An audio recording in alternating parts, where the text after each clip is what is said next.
Hi friends, നമ്മളിന്നൊരു peplum ടോപ്പാണ് തയ്ച്ചുകൊണ്ടിരിക്കുന്നത്. ഇപ്പോഴത്തെ പുതിയ ട്രെൻഡാണല്ലോ പെപ്ലം ടോപ്പ്. നമ്മളതിൻ്റെ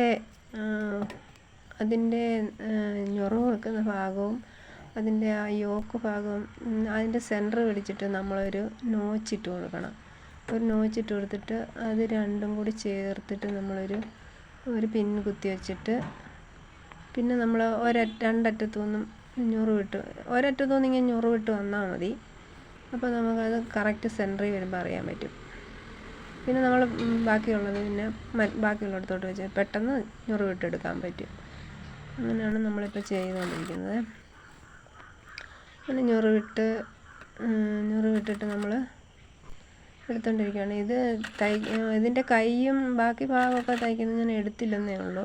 പക്ഷേ അതെല്ലാം എല്ലാവർക്കും അറിയാവുന്നതാണല്ലോ, അതുകൊണ്ടാണ് എടുക്കാതിരിക്കുന്നത്. നിങ്ങളുടെ അഭിപ്രായങ്ങളൊക്കെ കമൻറ്റ് ബോക്സിലിടണേ. എന്തെങ്കിലും സംശയങ്ങളൊക്കെ ഉണ്ടെങ്കിൽ നമ്മളത് പറഞ്ഞു തരുന്നതായിരിക്കും. അങ്ങനെ നമ്മളതിൻ്റെ ഞൊറിവിട്ട് സെൻറ്ററിൽ വരുമ്പോൾ അറിയാൻ പറ്റും. സെൻറ്ററിൽ നിന്ന് നമ്മൾ ഇപ്പുറത്തോട്ടും അതുപോലെ ബാക്കിയുള്ള പോർഷനും അതുപോലെ അങ്ങ് ഞൊറിവിട്ടെടുത്താൽ മതി. പിന്നെ വളരെ എളുപ്പമാണ് ഇത് തയ്ക്കാനായിട്ട്. നമ്മൾ അല്ലാത്ത ടോപ്പൊക്കെ തയ്ക്കുന്നത് പോലുള്ള ബുദ്ധിമുട്ടൊന്നുമില്ല. ആ നെക്കൊക്കെ വി ആയിട്ട് എടുക്കുമ്പോൾ അത് വളരെ എളുപ്പമായിട്ട് നമുക്ക് എടുക്കാൻ പറ്റും. കൈ വേണമെന്നുണ്ടെങ്കിൽ ഫുൾ